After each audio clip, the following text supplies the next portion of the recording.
ओम नमो नारायण मित्रों, मंत्र जप की बात करते हैं क्योंकि सभी कर रहे हैं। आजकल जमाना है प्रचार का, इंटरनेट का। मैं भी उनमें से एक हूँ। तो मित्रों, मंत्र जप का मेरे को अभी थोड़ा तजर्बा हुआ है। मेरे मित्र बहुत कर रहे हैं लेकिन फलीभूत नहीं होता, और दूसरा निरंतर भी नहीं होता।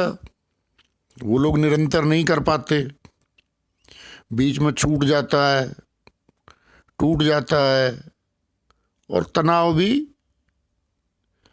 घटने की जगह बढ़ जाता है। यही हो रहा है क्योंकि इंटरनेट छाप मंत्र और मोबाइल छाप योगी मेरे जैसे। इसमें मैं किसी दूसरे को नहीं कहूँगा, इसमें मैं अपने आप को कहूँगा, क्योंकि दूसरे को कहना मेरे अधिकार क्षेत्र से बाहर की बात होगी। ये शब्द मैं किसी दूसरे को नहीं बोल सकता। ठीक है जी, ये मैं अपने आप को आधार बना के कह रहा हूँ। तो मित्रों, बिना जाने बिना समझे मंत्र जप करने चल पड़ते हैं, जबकि जानना कुछ नहीं है खास। हर चीज को इतना उलझा दिया गया है कि आदमी परेशान है कि क्या क्या करूं, कैसे करूं, ऐसा होगा वैसा होगा, जबकि ऐसा कुछ नहीं है। यहाँ केवल साधारण मंत्र जप से मेरा प्रयोजन है, जो मनोबल बढ़ाने के लिए किया जाता है। कोई हठ योग और दूसरे जो योग है उनसे मेरा कोई मतलब नहीं है, जो मैं ये वीडियो बना रहा हूँ। हाँ, उनके बारे में भी मैं डाल दूंगा वीडियो आगे। तो मित्रों, मंत्र जप में 3 छोटी छोटी चीज पे ध्यान देना पड़ता है आपको: यम, नियम और आसन। बस, बाकी सब भूल जाओ। ये 3 चीज महत्वपूर्ण हैं मंत्र जप में। तो आपकी मनोकामना सिद्धि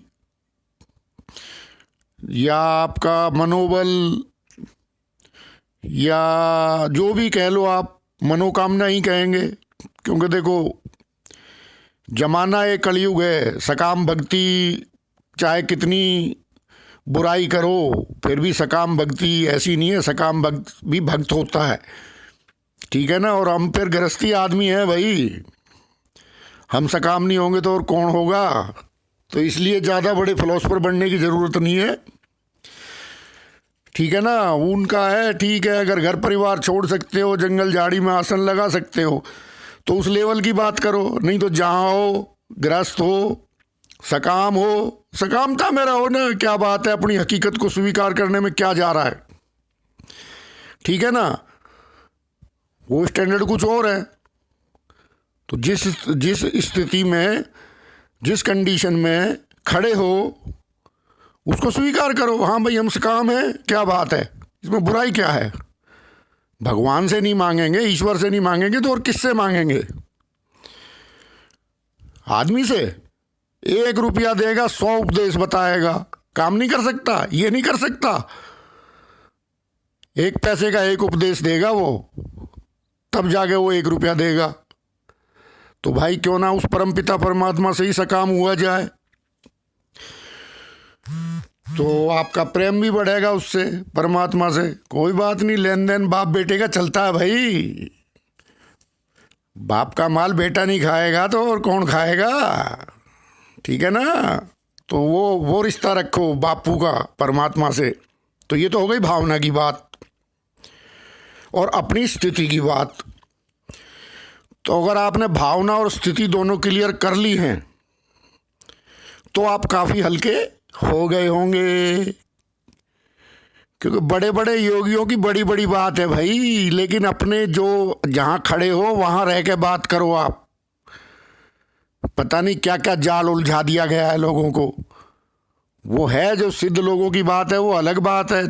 जब वहाँ उस पौड़ी पे जाएंगे तो उसको भी देखेंगे, क्या बात है। भगत तो भगत ही होता है, छोटा बड़ा थोड़ी होता है। अब यम, नियम और आसन, ये 3 चीज आप अपनी पक्की रखिए, ठीक है? आपका मंत्र 100% सिद्ध होगा, मेरी गारंटी है। अब जो होता क्या है कि मेरे मित्रों से बहुत बात हुई, पता चला वो उच्चारण पे भटक रहे हैं। मित्रों, प्राणायाम और उच्चारण ये आगे की बात है, पहले यम नियम आसन की बात होती है बस। और श्रद्धा भक्ति की मैंने बता ही दिया। अपनी स्थिति को स्वीकार करो जहाँ खड़े हो, पहली बात।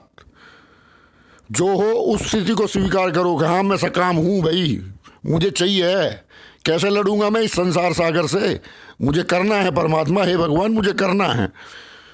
हाँ, अब तुम बन गए सकाम, निष्काम, पढ़ लिया निष्काम कर्म योग और झाड़ दिए उपदेश। मैं तो देख रहा हूँ ना 90% निष्काम के उपदेश झाड़ रहे हैं लोग। क्यों भाई?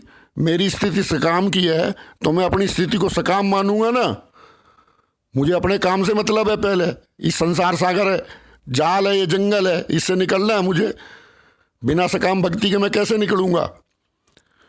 सकाम भक्ति की बुराई करते हैं, पता नहीं क्या क्या करते हैं और आदमियों को उलझा देते हैं। इंटरनेट गुरु है ना एक से एक। मैं अपने को लेकर कह रहा हूँ खरी ये बात। तो आज तो उच्चारण की बात आती है बाद में। उच्चारण करते करते सिद्ध होता है, प्राणायाम मंत्र जप करते करते सिद्ध होगा। वो अनुभव की बात है। जैसे जैसे आपका अनुभव बढ़ेगा, उच्चारण शुद्ध शुद्ध शुद्धतम अवस्था तक पहुंचता है मंत्र का। आज जिस रूप में मंत्र को देख रहे हो, 5 साल बाद वो मंत्र किसी और रूप में दिखेगा। करो, मैं बताता हूं, करा है इसलिए बता रहा हूं। कोई हवा में बात नहीं कर रहा, इंटरनेट पे पढ़ के तुम्हें ज्ञान बता रहा हूं। हर 6 महीने बाद मंत्र का स्वरूप चेंज हो जाएगा, परिष्कृत।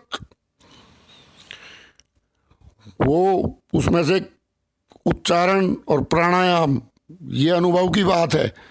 और उच्चारण और प्राणायाम पे तुम मंत्र छोड़ के बैठे हो कि हम उच्चारण सही नहीं कर पा रहे जी, हम प्राणायाम सही नहीं कर पा रहे। नहीं, वो अनुभव से आएगा, उसके लिए मत डरो। बहुत से मेरे मित्र छोड़ बैठे हैं। करो शुरू अपना। साधारण मंत्र पकड़ो, गहरे मंत्र, उग्र मंत्र, बीज मंत्र मत पकड़ो, साधारण मंत्र पकड़ो और करो। देखो फिर तुम्हें आनंद आएगा, आनंद ही आनंद आएगा। तो बीच में भय के कारण फिर मंत्र छोड़ देते हैं, पकड़ लेते हैं, उल्टा सीधा उच्चारण उसका होता नहीं है, उच्चारण के डर से मंत्र छोड़ देते हैं। तो ये कोई बात नहीं है, ठीक है ना? निरंतर प्रैक्टिस करो, इंटरनेट भ्रांति को तोड़ो, साधारण मंत्र पकड़ो और उसका जप करो, दबा के करो। ऐसा करो कि अंदर तक हिल जाए, तन मन धन सबको हिला देता है मंत्र। मंत्र में बहुत पावर है। जिसे साधारण कह रहा हूँ वो साधारण नहीं है। और पहला प्रसाद मंत्र जप का है कि आपका मनोबल बढ़ेगा। देखो, मनोबल चिल्ला चिल्ला के कह रहा है, प्रैक्टिस प्रैक्टिस और निरंतर जो मंत्र जब बनाए रखोगे तो अध्यात्म क्या कह रहा है चिल्ला चिल्ला के? उल्टा नाम जपत जग जाना, वाल्मीकि भय ब्रह्म समाना। भाई, एक दिन में किसी का उच्चारण ठीक नहीं होता। वो राम ही जप रहा था या मरा जप रहा था या जो भी जप रहा था, वो एक अलग बात है, उसमें मैं नहीं जाना चाहता। बात एक ही होती है, मंत्र भी वही रहेगा, लेकिन भाव बदलते रहेंगे। जैसे जैसे आप करते रहोगे उसके भाव बदल जाएंगे। तो साधारण मंत्र पकड़ो, उस पर अटल रहो, यम नियम आसन का ख्याल रखो, वो कर्म मत करो जिस देवता का तुम मंत्र जप रहे हो उसके विरुद्ध। तो हम देखें कैसे मंत्र सिद्ध ना हो और कैसे आपका काम ना बने, ठीक है? उच्चारण अपने आप आ जाएगा। उल्टा नाम जपत जग जाना, वाल्मीकि भय ब्रह्म समान। राम जैसे साधारण मंत्र का उच्चारण जो ना कर सका, लेकिन करता रहा ना, प्रैक्टिस उसकी रही ना, तो ब्रह्म समान, ब्रह्म का पद, ब्रह्मा के समान हो गए एक दिन वो ऋषि वाल्मीकि। ठीक है, उच्चारण भी सही हो गया, सब कुछ सही हो गया, कर्म भी सही हो गए, और कितने महान पदवी को वो प्राप्त हुए। तो ये ज़्यादा इंटरनेट ज्ञान पढ़ के मंत्र छाप मत पढ़ो, साधारण मंत्र पकड़ो, उस पर अटल रहो, और उसी देवता का स्तोत्र चालीसा जो भी आप करो, भक्ति में भक्ति मिला दो बस, बाढ़ के पानी की तरह, फिर वो सब आपका कचरा साफ कर देगी। ठीक है, कि ज़्यादा भ्रम में रहने की आवश्यकता नहीं।